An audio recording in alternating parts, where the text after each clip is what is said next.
The Atlanta Braves have not been good at ABS challenges this year, but does it actually matter? Let's talk about it.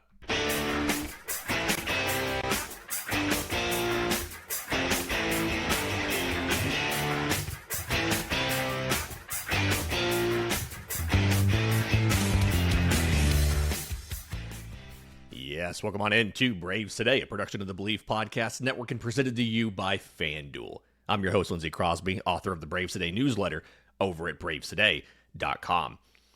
I want to talk about the Arizona Diamondbacks. We'll see them for 3 starting tonight, including the return of old friend Michael Soroka to Truist Park. Not the first time he's pitched there since he left the team via trade, but still going to get him back in Truist Park. I want to talk about the bullpen, right? It feels like Robert Suarez is critical to get back because you didn't really add any sort of ability to miss bats in your bullpen at the deadline, right? So let's talk about the options you have there.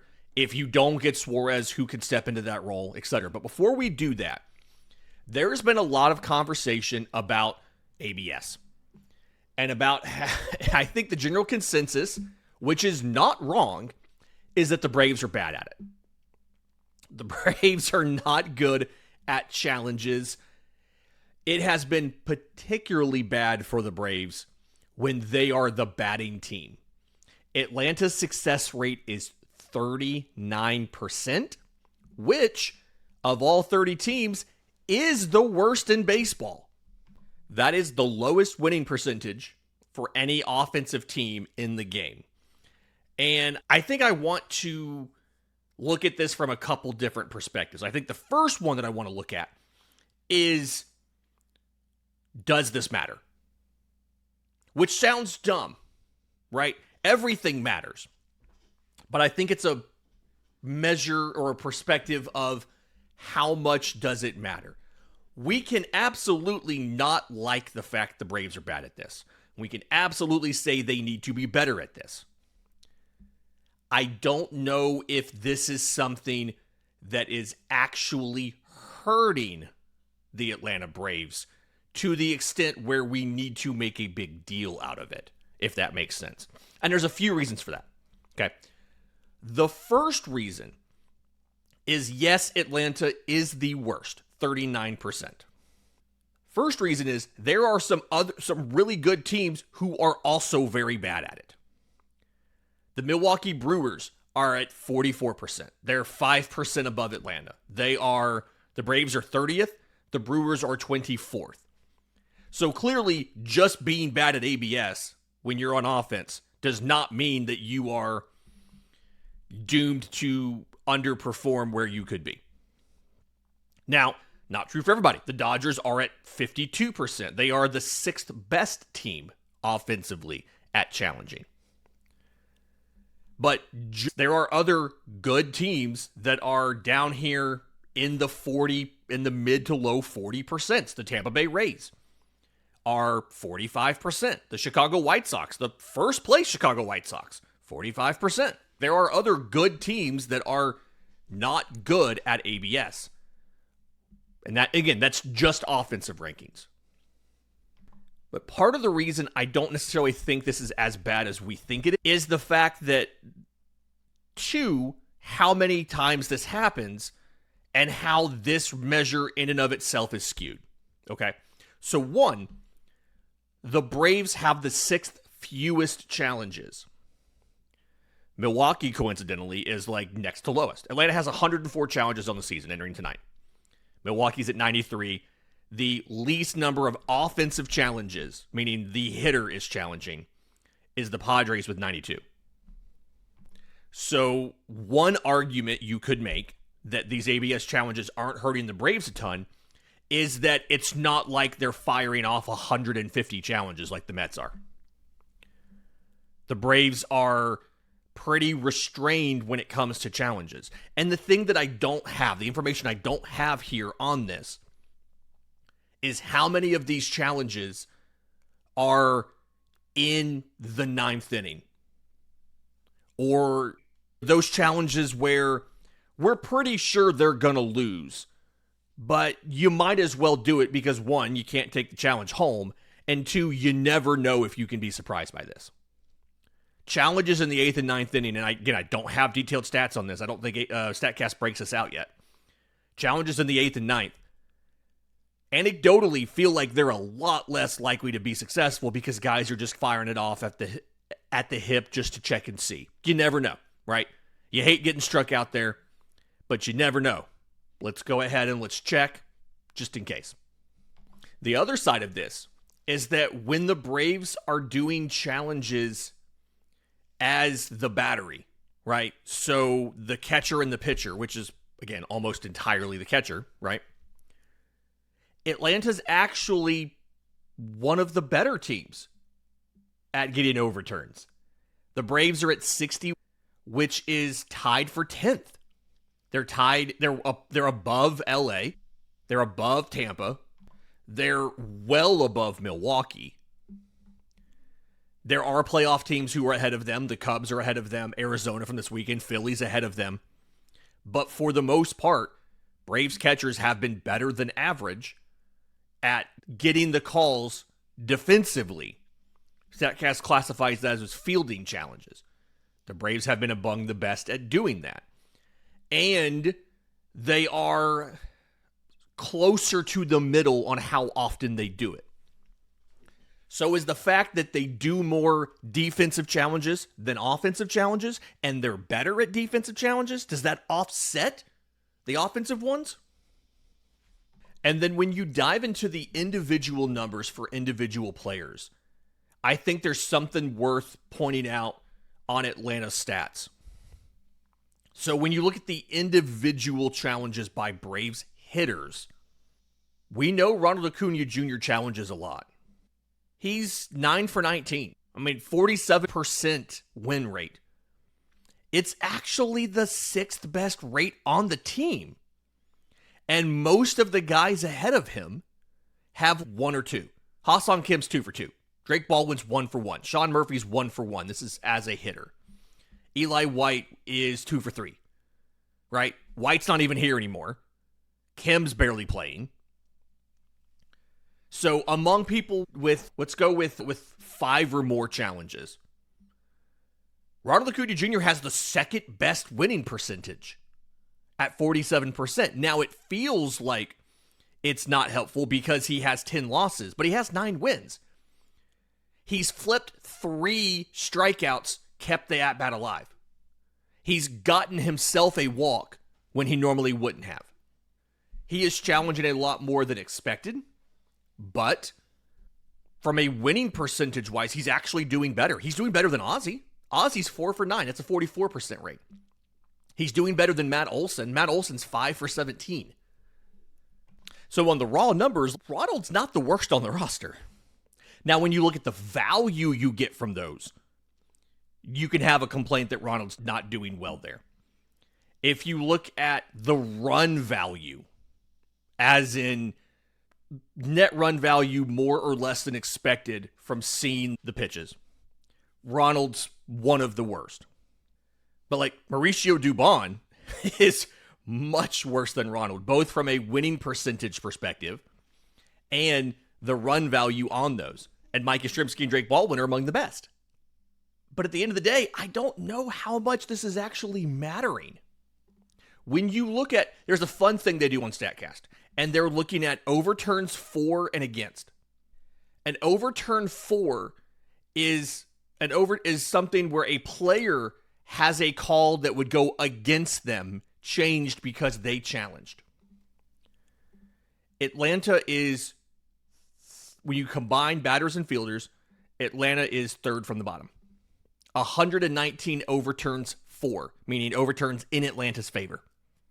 And a lot of that comes from the catchers, right? Atlanta's middle of the pack in the catchers getting calls in their favor, and they're one of the worst in the batters getting calls in their favor.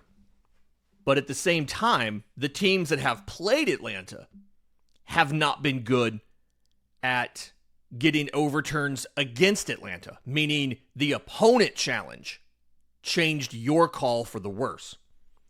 Atlanta's fifth from the bottom there. And I worded that weird. By fifth from the bottom, there are only 4 teams that have had less overturns against them than Atlanta. So I guess technically fifth from the top. Sorry. It's a bar chart, and the bar chart makes it feel like it's, yeah. Atlanta's had 126 calls flipped against them, which is the 5th lowest total. So, like, Atlanta's not great at challenging for the most part, but their opponents also haven't been great at it. And so, yeah, the Braves aren't flipping a ton of calls in their favor relative to the league, but their opponents also aren't flipping a ton of calls against Atlanta relative to the league. Do I want them to be good at this? Yes. Do I think that this is the type of thing that in general you need to be good at? I don't know. I think situationally this can be effective, but at this point in the season, the way that I see this is similar to the way I treat bunting. You want to be good at it for those specific situations where it matters. But on the whole, I don't think ABS matters that much. And again, I do think the major weakness we have in these stats is identifying, one, when challenges were made in leverage situations and how Atlanta did there. And honestly, I think the other thing that probably matters that we don't get from this is how poorly they're missing on some of these challenges. If you're challenging a borderline ball that, say you're a batter, and you're challenging a borderline ball that barely catches the edge of the zone, that's an okay challenge for me. I still think the intent of this system should just be to correct the obvious and egregious mistakes. But if this ball is fraction of an inch off, like touching the zone and you challenged, not a big deal to me. But if it's a pitch that's almost completely inside the zone and you challenged it thinking it was a ball, that's a bigger deal because that actually tells us something about your batter's eye. So, end of the day, we're not good at it. Our opponents have not been using that much against us. And so it hasn't hurt us like it could by our opponents being really good at it, if that makes sense. Yes, we need to get better. No, I don't think it's a massive problem simply because I don't think the stakes in this are very high. I also think it's worth pointing out that on the whole, the league is not good at this. The net runs for the league as a whole is minus 1.1, which means there is not a single current player in Major League Baseball, not a single player on the Atlanta Braves that has been worse from a run value perspective than the league average. Because the league average is minus 1.1. And the worst Braves are minus 1, which is Dubon, from a run value perspective, and minus 0.8 in Harris and Acuna. So yeah, they've not been good. They're still better than the league average. Because the league is on the whole is terrible at this. That's for hitters. So, yeah, it sucks. I want to be better. I don't think it matters. In just a second, though, I want to talk about the bullpen because that does matter. And I'm trying to figure out, is there more pitching help coming? We'll talk about that next, right here on Braves Today. Second segment of Braves Today, Lindsey Crosby. Let's talk about the bullpen because the Braves didn't add a frontline starter at the deadline. And we didn't like it. Okay, let's move on. There's a path to map out 27 outs. And I've seen a lot more content somewhat recently from whether it's my buddy Jake over at Locked On Braves. I saw a thing on 680 The Fan about this, I think yesterday or whatever, trying to map out how those 27 outs work. Like how you could make this work. So a lot of people have internalized and accepted, all right, this didn't go the way we wanted. Let's figure out how to make it work. And that's probably the mindset we should have. I think a lot of people are there. Maybe I got there earlier, but a lot of people were there. But I think the flaw in that, not realization, the flaw in that plan is it still feels like if you weren't able to get the impact starter, you probably should have gone and gotten some sort of high-octane arm for the bullpen. I do think that's the issue here for Atlanta, is you probably needed to either get a frontline starter, which would have been very expensive, or you needed to find another upper 90s leverage arm you could stick back there, especially with the fact that we still don't have Robert Suarez, although he's been cleared to begin throwing again, so he's going to be throwing this week. We don't know how long it will take for him to finish the throwing program. I'm virtually certain he'll need a rehab assignment and then return to the majors.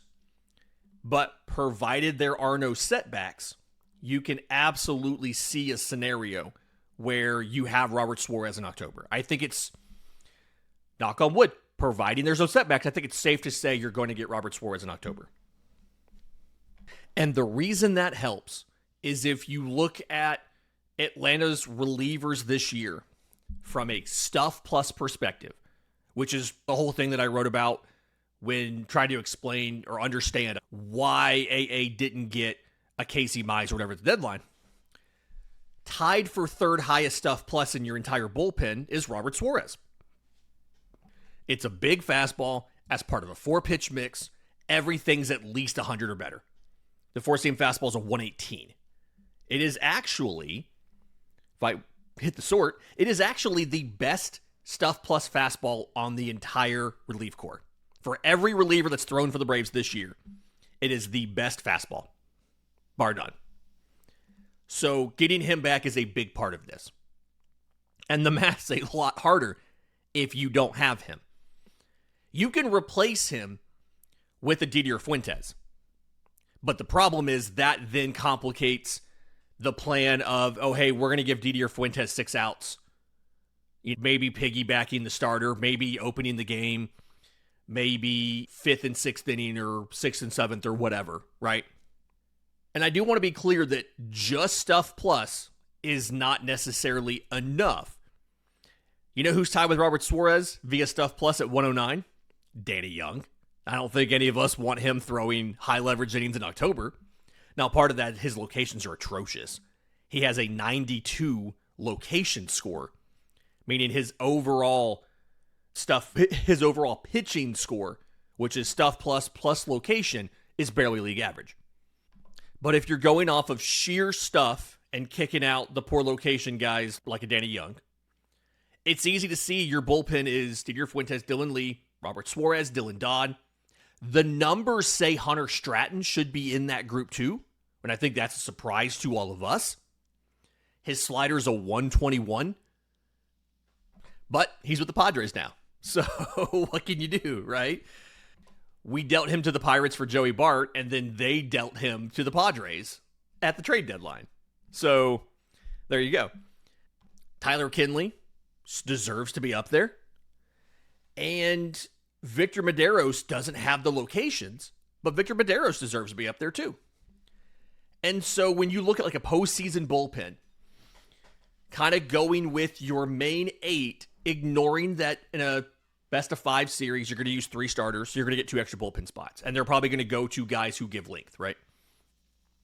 But your main relievers, assuming Suarez is here, Suarez, Iglesias, Lee, Fuentes, Dodd, Kinley, they're not going to not carry Brent Suter. They got him to be the lefty ground ball specialist. You've got one more spot. Is it Victor Medeiros? Is that the 8th guy? And let's be clear, you don't have to have amazing, like above average stuff plus to make this work. Raisel Iglesias is actually at a 96 on the season. But he's above average on pitching because his locations are good, for the most part. Who is that 8th? Is it James Karinchak? He's actually been below average on both stuff and locations. And it's most of the fastball's not been good. The curveball is a plus 107. Right? The fastball is 107, but the Sorry, the curveball is 107. The fastball's been an 86. So he's just setting you up with the fastball to try and get the curveball and get the whips there. So, you know me. I started poking around a little bit, okay? I pulled up the AAA roster. I pulled up Gwinnett's roster and all the pitchers who have thrown at least 100 pitches for them this season. And then just because I didn't want to see all the dumb stuff, I filtered out anybody over the age of 28. I don't need to see all of the Carlos Carrasco innings. Oh, I just realized I think that cuts out James Karinchak, so let me kick it to 30. And I sorted this entire thing here by whiffs, by whiff percentage. Who is missing the most bats in AAA to see if any of these guys can come up and be helpful here. And that brings us to Roldy Munoz. He's on the 40-man roster. They used him last year. They used him this year. I believe he has one option left. I don't know if he was sitting down last year with enough time to get a full 20 days. Because he was added for September 1st. He's got a slider that sits at 90. It's a fantastic pitch. He's got a fastball that he can run up to 100. And his whiff rate is the best of the prospects in AAA. 39.4%. I say prospects because Spencer Strider, when he was there doing rehab, he had a 43.8% whiff rate. And the dirty little secret here on Strider's 2026 is the 5.31 ERA in his 8 starts and 39 innings is very ugly. The underlying stats, other than the walks and the barrels, are really good. His expected ERA, his expected batting average was one of the absolute best in baseball at 188. He was getting 28% strikeouts, 31% whiffs. Now, he was walking too many guys. But even then, hard hit rate was pretty good. It's just because everything was in the air, it meant that every hard hit in the air was a barrel. But the underlying numbers say that Spencer Strider's 2026 season was actually much better than what the stats ended up being because of the small sample size, right? Anyway, so Roldy Munoz, you would think would be an option. They've not used him all year. Part of that, I think, is the 14% walk rate. It's just one of those, they can't necessarily trust him to not walk a bunch of guys. He's not in the zone enough. Now, he's also getting a good amount of ground ball contact. I think they probably should be giving him a shot, and they haven't done it yet. Correction. They called him up very early this season. I think he got 2 innings early in the year, 3 runs on 5 hits, including a homer, 1 walk, 3 straight. He faced like 12 batters. So in 2 seasons, he's faced a total of 33 batters at the major league level. He's a dude with amazing stuff that just hasn't had an opportunity since then. And that's a little frustrating. I feel like we're at the point now where he needs to get a chance to see if he can deliver.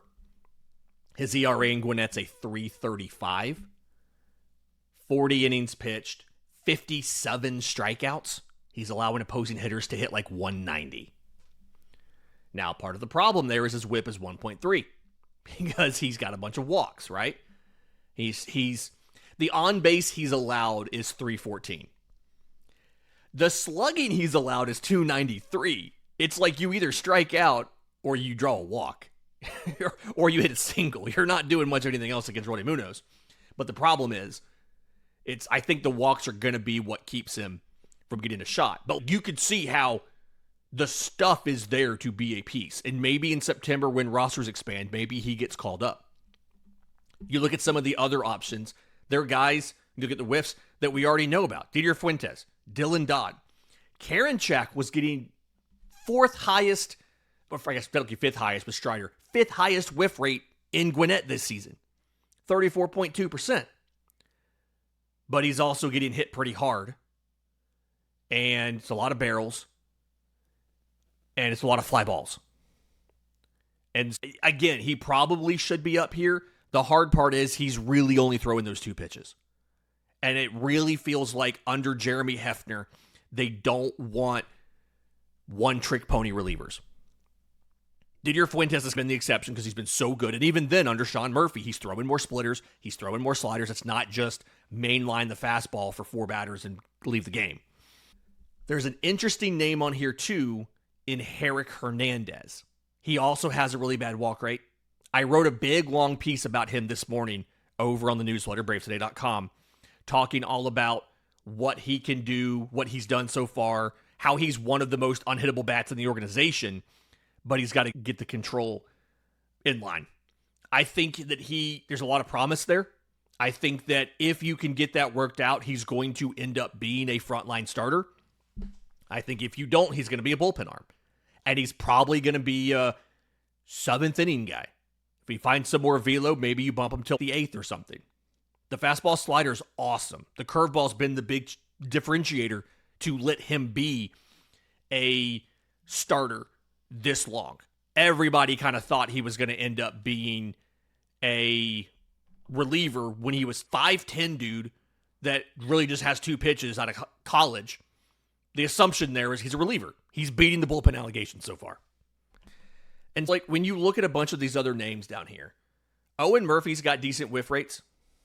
I still don't know if that translates to the Major League bullpen for the postseason. We're just in a weird situation here where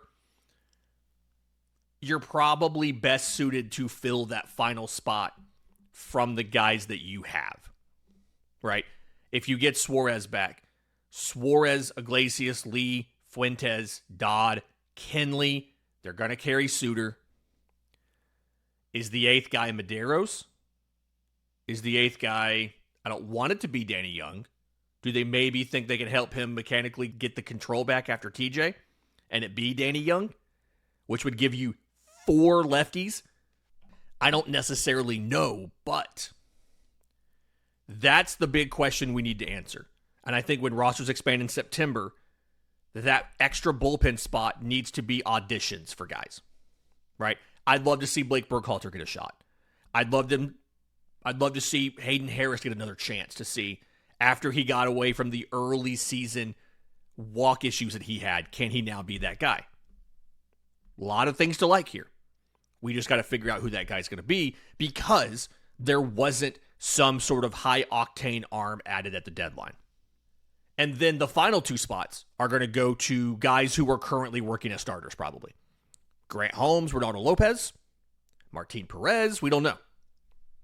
We got to figure that out. If you, like me, think that Sale, Smith-Shawver, and Malley are your 1, 2, and 3, and 2 and 3 in some order, I don't care how you sort those 2 guys, then those final 3 spots, is that just automatically Lopez, Holmes, Perez? Are you not even making this decision? I don't know. We'll find out. But I really do think the next 6 weeks need to be you auditioning dudes to see who should be that guy. If Medeiros can get the control reined in, he should probably be that guy. But we'll see.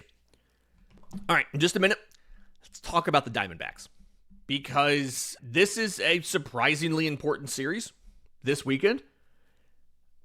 Braves are half a game up on LA for 2nd seed in the National League. They're 2 games, 1.5 games behind Milwaukee for best record and the number 1 seed, while the Diamondbacks are currently half a game behind Philly for the final wildcard spot.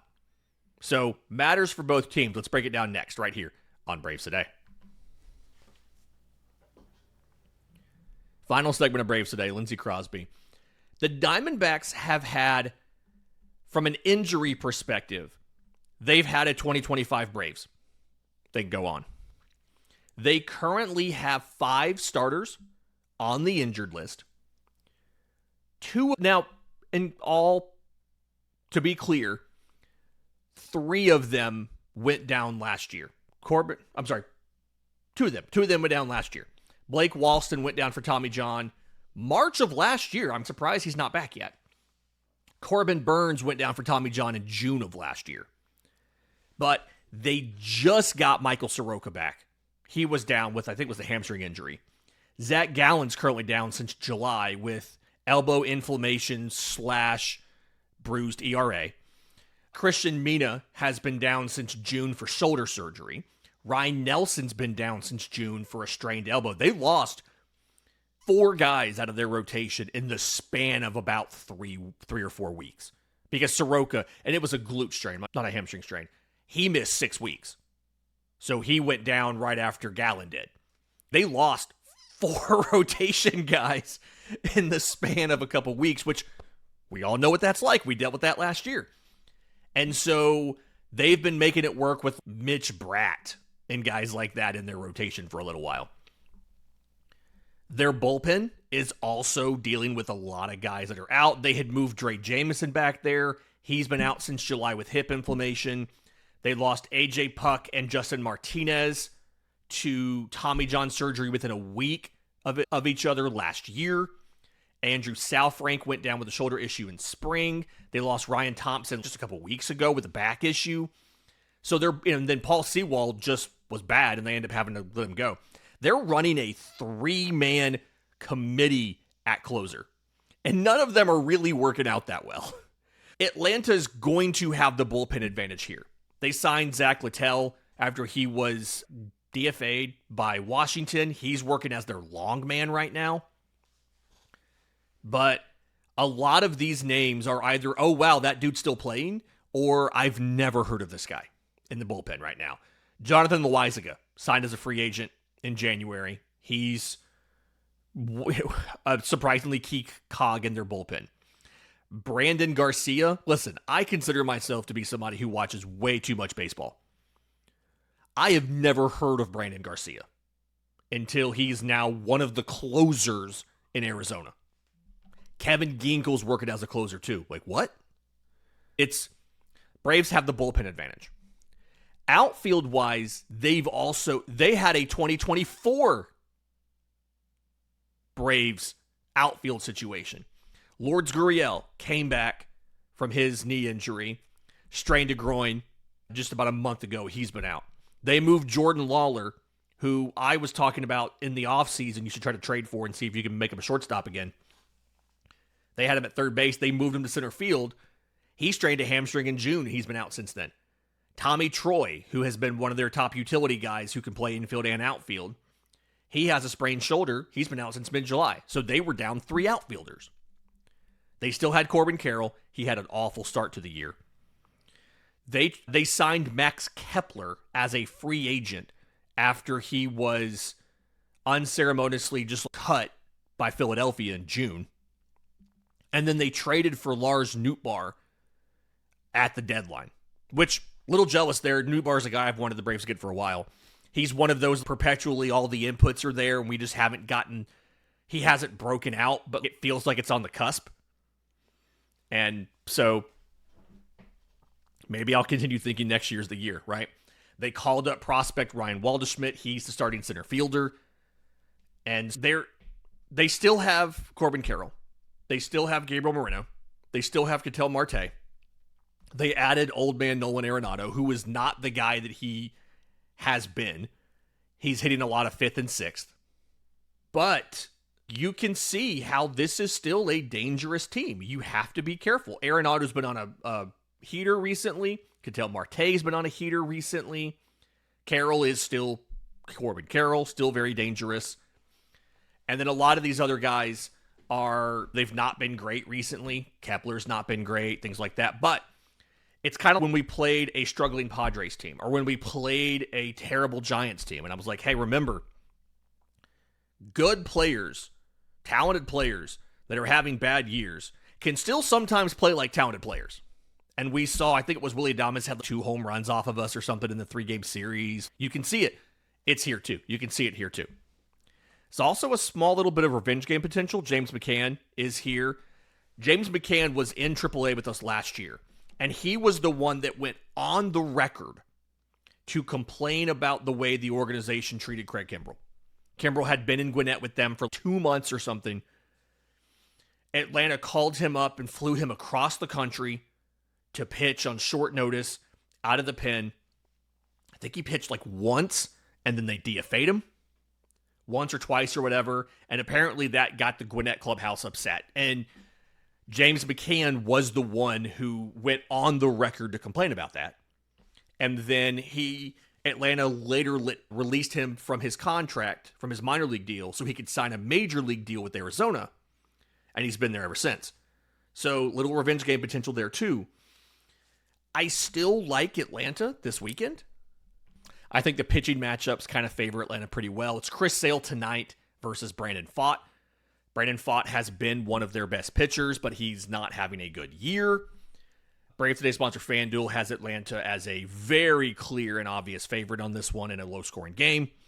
Saturday, Grant Holmes versus lefty Eduardo Rodriguez. Rodriguez can get strikeouts, but he also walks a lot of guys. And then Sunday, Bryce Elder versus Michael Soroka. And Soroka's first start off the injured list, he went 4 1/3 against Colorado. Now, it was scoreless. 3 hits. He only struck out 4. He walked 3. And part of me is like, okay, it was Colorado at home. Sorry, it was Colorado in Arizona. That team's not a good team when they're not in Coors Field. Frankly, they're not a good team in Coors Field, but at least the offense is better in Coors Field. So it's not a bad time to catch Michael Soroka. I think he's been really good this year. He's a guy, had he been healthy, had they been selling, I would have been interested in trying to bring in for the stretch run. I've been asking Atlanta to sign him since he left because the White Sox figured out how, worst case scenario, you can put him in relief and he can be really good. So I've wanted them to bring him back. They haven't. I don't necessarily know if that's something where he doesn't want to come, if they just haven't been interested. I don't know the backstory there, but it's a winnable matchup for Atlanta. And honestly, as much as you hear people complain about this Braves team, the way to properly think about this Braves team is just about every series. Really, you should be considering a winnable series. You go to Milwaukee next weekend, and I'm actually going to be out for 2 of those games. I've got family stuff I'm doing. But that's not great, right? That's a tough matchup. You play Milwaukee in Milwaukee. We don't know the pitching matchups yet, obviously, but not a great matchup for you. But you face the Twins next week for 3. You face the Rockies. You face the Giants. Like you should be assuming these are 2-1 series wins. They won't all be like that. You do have to get LA at home in 2 weeks. That's going to be a tough matchup because it's LA. Even though it's a midweek, they're all night games. You don't get any sort of, like, it's LA. It's the Dodgers.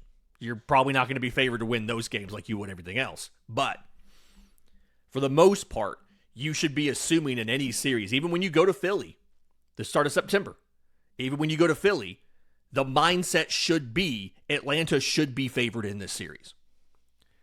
Because at the end of the day, like I mentioned at the top of this segment, the Braves have the second best record in baseball. They have one of the top run differentials in all of baseball. They are third. The Braves are third in run differential at plus 124. And they've allowed less runs than LA, and they're within 1 run of Milwaukee. The whole reason they're not first is they haven't scored as many runs as LA has scored.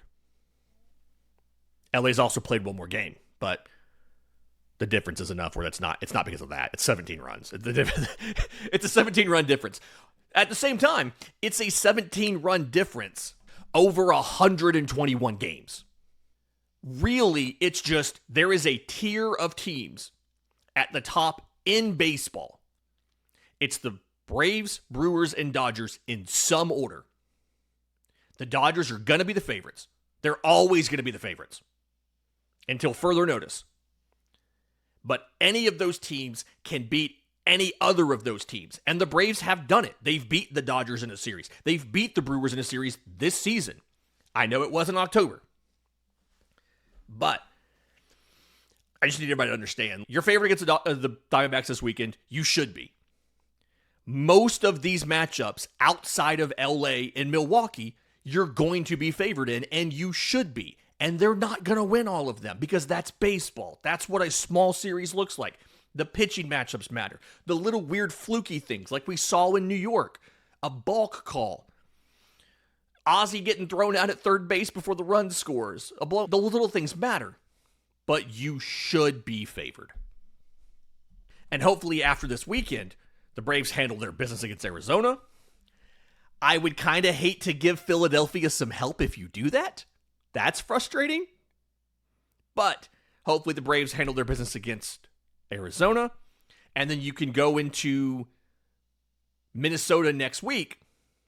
One, with A.J. Smith-Shawver for a Monday start, fingers crossed. And two, right there, still holding the number 2 seed in the game. That'll do it for Braves Today for Friday the 14th. Please like the video. Please subscribe, both here and at bravestoday.com. Again, Herrick Hernandez piece dropped this morning. Kind of proud of it. Think it's a pretty good one. So go check that out. And we'll talk to you next time.